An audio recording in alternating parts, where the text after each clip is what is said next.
Hello दोस्तों, क्या हाल है आप सबका।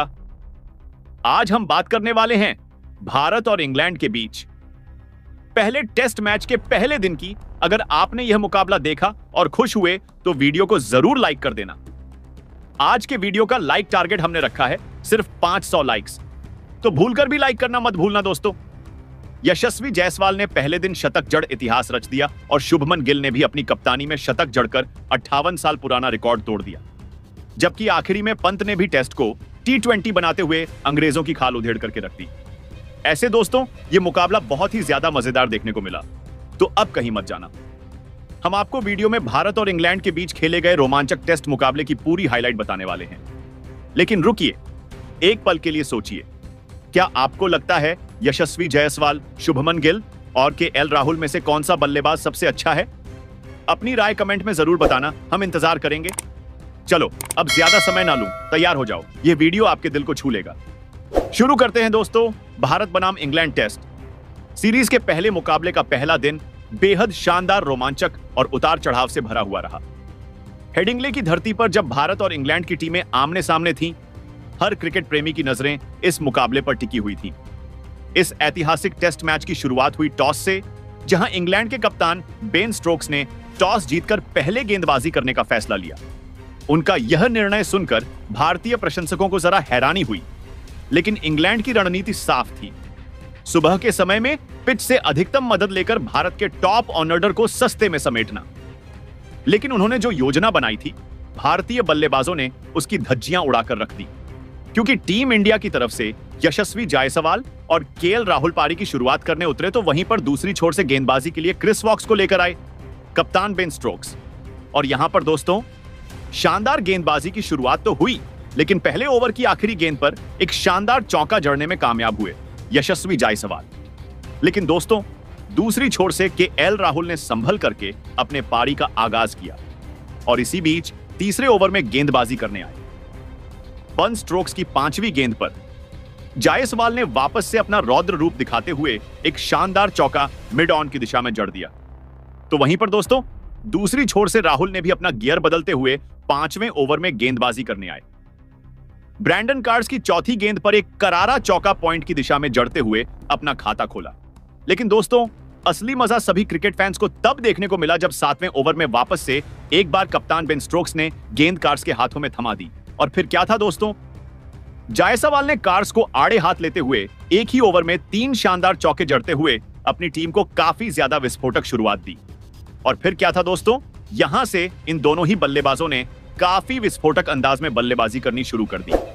और देखते ही देखते दोस्तों, पहले 12 ओवर के खेल के अंदर टीम इंडिया ने बिना कोई विकेट गंवाए 45 रन स्कोर बोर्ड पर खड़े कर लिए थे। और इसी बीच दोस्तों, जायसवाल ने वापस से अपना गियर बदला और 15वें ओवर में गेंदबाजी करने आए। जोश टंकी की धज्जियां उड़ाते हुए उनके ओवर में बैक टू बैक 2 शानदार चौके जड़ते हुए अपनी टीम का स्कोर भी 50 रनों के पार पहुंचा दिया था। और फिर क्या था दोस्तों, देखते ही देखते राहुल और जायसवाल ने शानदार बल्लेबाजी करनी बरकरार रखी थी और अंग्रेज विकेट लेने के लिए तरसते हुए दिखाई दे रहे थे। और इसी बीच दोस्तों, 15वें ओवर में गेंदबाजी करने आए बेन स्टोक्स के एक ही ओवर में राहुल ने भी कमाल की बल्लेबाजी करते हुए 2 शानदार चौके ऑफ साइड में जड़ दिए। जबकि दोस्तों, दूसरी छोर से जायसवाल भी कहां पीछे रहने वाले थे। उन्होंने भी 21वें ओवर में ब्राइडन कार्ड्स के परखचे उड़ाते हुए शानदार बैक टू बैक चौके जड़ते हुए निर्धारित 21 ओवर के खेल तक अपनी टीम का स्कोर 85 रनों तक पहुंचा दिया था। और दोस्तों, जिस तरह से KL राहुल और यशस्वी जायसवाल आज कमाल की बल्लेबाजी कर रहे थे, ऐसा लग रहा था कि टीम इंडिया आज जरूर बहुत बड़े स्कोर तक जाएगी। लेकिन इसी बीच दोस्तों, 25वें ओवर में गेंदबाजी करने आए ब्रैंडन कार्स ने कमाल की गेंदबाजी की और उनकी 5वीं बाहर जाती हुई गेंद पर राहुल कट शॉट खेलने के चक्कर में उनके बल्ले को गेंद छूती हुई सीधी स्लिप में खड़े रूट के हाथों में जाकर के गिरी थी। और इसी तरह से दोस्तों, राहुल 42 रन बनाकर के आउट हो गए थे और टीम इंडिया को पहला झटका 91 रनों पर लगा था। और अभी दोस्तों, टीम इंडिया की तरफ से नंबर 3 पर डेब्यूटेंट बल्लेबाज साई सुदर्शन पहली बार बल्लेबाजी करने आए थे। लेकिन दोस्तों, ऐसा लग रहा था साई सुदर्शन को टेस्ट क्रिकेट कुछ राज नहीं आया, क्योंकि उनके डेब्यू मैच के चौथी गेंद पर ही बेन स्टोक्स की बाहर जाती हुई गेंद पर कट शॉट लगाने के चक्कर में बिना खाता खोले ही वे आउट हो गए थे। और इसी तरह से दोस्तों, टीम इंडिया को 2 बड़े झटके लंच से पहले लग गए थे और टीम इंडिया ने 2 विकेट के नुकसान पर 92 रन स्कोर बोर्ड पर खड़े कर लिए थे। और अभी दोस्तों टीम इंडिया की तरफ से नंबर 4 पर कप्तान शुभमन गिल यशस्वी जायसवाल का साथ देने आए थे। और यहां से दोस्तों पहले तो इन दोनों ही बल्लेबाजों ने संभल करके बल्लेबाजी करनी शुरू की थी, लेकिन इसी बीच दोस्तों 32वें ओवर में गेंदबाजी करने आए तेज गेंदबाज क्रिस वॉक्स के परखच्चे उड़ाते हुए उनकी चौथी और 5वीं गेंद पर 2 शानदार चौके। गिल ने मिड ऑन की दिशा में जड़ते हुए अपने इरादे पूरी तरह से स्पष्ट कर दिए थे। जबकि दोस्तों दूसरी छोर से 35वें ओवर में गेंदबाजी करने आए तेज गेंदबाज जोश टटंग की चौथी गेंद पर जायसवाल ने एक शानदार चौका पॉइंट की दिशा में जड़ते हुए अपना टेस्ट करियर का 10वां अर्धशतक भी पूरा कर लिया था। साथ ही साथ दोस्तों निर्धारित 35 ओवर के खेल के अंत तक टीम इंडिया ने 2 विकेट के नुकसान पर 135 रन स्कोर बोर्ड पर खड़े कर लिए थे। लेकिन दोस्तों जैसे ही जायसवाल ने अपना अर्धशतक पूरा किया उसके बाद 38वें ओवर में जायसवाल ने क्रिस वॉक्स की वापस से एक बार अच्छी खासी खबर लेते हुए एक ही ओवर में 3 शानदार चौके जड़ते हुए अपनी टीम का स्कोर भी 150 रनों के पार पहुंचा दिया था। जबकि दोस्तों दूसरी छोर से शुभमन गिल भी काफी विस्फोटक अंदाज में बल्लेबाजी कर रहे थे। लेकिन इसी बीच दोस्तों 41वें ओवर में जोश टंग की आखिरी गेंद पर जायसवाल ने यह गगनचुंबी सिक्सर लॉन्ग ऑन के ऊपर से जड़ते हुए अपनी टीम का स्कोर 180 रनों तक पहुंचा दिया था। और देखते ही देखते दोस्तों दूसरी छोर से शुभमन गिल ने भी अपना टेस्ट करियर का 8वां अर्ध तक पूरा कर लिया था। साथ ही साथ दोस्तों इन दोनों ही बल्लेबाजों ने चौथे विकेट के लिए शानदार शतकीय साझेदारी भी पूरी कर ली थी। और इसी बीच दोस्तों इंग्लैंड टीम की तरफ से 49वां ओवर डालने आए तेज गेंदबाज ब्रैंडन कार्स्की।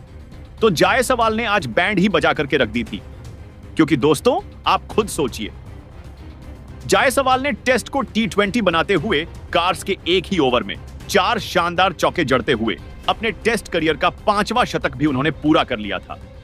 साथ ही साथ दोस्तों निर्धारित 50 ओवर के खेल के अंत तक टीम इंडिया का स्कोर भी 200 रनों तक पहुंच दिया था। लेकिन दोस्तों जैसे ही जायसवाल ने अपना शतक पूरा किया उसके तुरंत बाद ही 53वें ओवर बेन स्ट्रोक्स ने कमाल की गेंदबाजी करते हुए जायसवाल को 101 के निजी स्कोर पर क्लीन बोर्ड कर दिया था। दोस्तों आप सभी को बता दें जायसवाल ने 101 रनों की मैराथन पारी के अंदर 16 शानदार चौके जबकि एक गगनचुंबी जड़ा था। और अभी दोस्तों टीम इंडिया की तरफ से नंबर 5 पर विकेटकीपर बल्लेबाज ऋषभ पंत कप्तान शुभमन गिल का साथ देने आए थे। और दोस्तों पंत ने आते ही तेज गेंदबाज बेन स्ट्रोक्स की 56वीं ओवर की दूसरी गेंद पर आगे बढ़कर के एक शानदार चौका जड़ते हुए अपना खाता काफी विस्फोटक अंदाज में खोला था। जबकि दोस्तों दूसरी छोर से गिल भी काफी ज्यादा विस्फोटक अंदाज में बल्लेबाजी करते हुए दिखाई दे रहे थे। और इसी तरह से दोस्तों निर्धारित 60 ओवर के खेल में टीम इंडिया ने 3 विकेट के नुकसान पर 245 रन स्कोर बोर्ड पर खड़े कर लिए थे। और कहीं ना कहीं अब ऐसा लग रहा था कि आज टीम इंडिया 400 रन तो बहुत ही आसानी से बना ही लेगी। और फिर क्या था दोस्तों वापस से कप्तान शुभमन गिल ने भी अपना रौद्र रूप दिखाते हुए लगातार धुआंधार अंदाज में बल्लेबाजी करनी बरकरार रखी थी। और देखते ही देखते दोस्तों गिल 91 रनों तक पहुंच चुके थे और शतक से महज 9 रन पीछे थे। जबकि दूसरी छोर से ऋषभ पंत भी काफी अच्छी बल्लेबाजी कर रहे थे। और इसी तरह से इंडिया ने 3 विकेट के नुकसान पर 270 रन निर्धारित 67 ओवर में स्कोर बोर्ड पर खड़े कर लिए थे। संगीत संगीत हो संगीत। लेकिन दोस्तों असली पिक्चर तो अभी बाकी था, क्योंकि ऋषभ पंत ने जो T20 अंदाज में अंग्रेजों की कुटाई करनी शुरू की ना वाकई में देखने लायक था। जबकि दोस्तों दूसरी छोर से शुभमन गिल भी ताबड़तोड़ अंदाज में लगातार चौके बरसा रहे थे। और देखते ही देखते दोस्तों टीम इंडिया ने जो वो करके दिखाया जो आज तक कोई भी नहीं कर सका। और देखते ही देखते दोस्तों शुभमन गिल ने पहली बार अपनी कप्तानी में इस मैदान के ऊपर अपना शानदार शतक भी जड़ लिया। दोस्तों आप सभी को बता दें शुभमन गिल ने 132 गेंदों में अपना शतक जड़ दिया। जबकि दोस्तों दूसरी छोर से ऋषभ पंत भी ताबड़तोड़ अंदाज में चौके बरसा रहे थे। और देखते ही देखते दोस्तों इन दोनों ही बल्लेबाजों ने 5वें विकेट के लिए शानदार शतकीय साझेदारी भी कर ली थी। और इसी बीच दोस्तों ऋषभ पंत ने अपना अर्धशतक भी पूरा कर लिया था। लेकिन दोस्तों आप सभी को बता दें जैसे ही इन दोनों ही खिलाड़ियों ने अपने अपने अर्धशतक पुस्तक पूरे किए उसके बाद तो ऐसा लग रहा था यह कोई टेस्ट मुकाबला नहीं बल्कि T20 मुकाबला खेला जा रहा है। क्योंकि खुद आप अंदाजा लगाइए ऋषभ पंत ने 102 गेंदों में धुआंधार 65 रनों की नाबाद पारी खेली थी। जबकि दोस्तों, कप्तान शुभमन गिल ने भी 175 गेंदों के अंदर ताबड़तोड़ 127 रन बना करके बता दिया था कि भाई ऐसा ही मुझे टीम इंडिया का कप्तान नहीं बना दिया गया है। इसी तरह दोस्तों, इन दोनों ही बल्लेबाजों ने 5वें विकेट के लिए शानदार 140 रनों की नाबाद साझेदारी पूरी करते हुए पहले दिन के खेल के अंत तक 85 ओवर के खेल में 3 विकेट के नुकसान पर 360 रन बना दिए थे और कहीं ना कहीं इन अंग्रेजों को बता दिया था कि भाई टीम इंडिया को हल्के में मत लेना, हम यहां पर मैच हारने नहीं बल्कि जीतने आए हैं।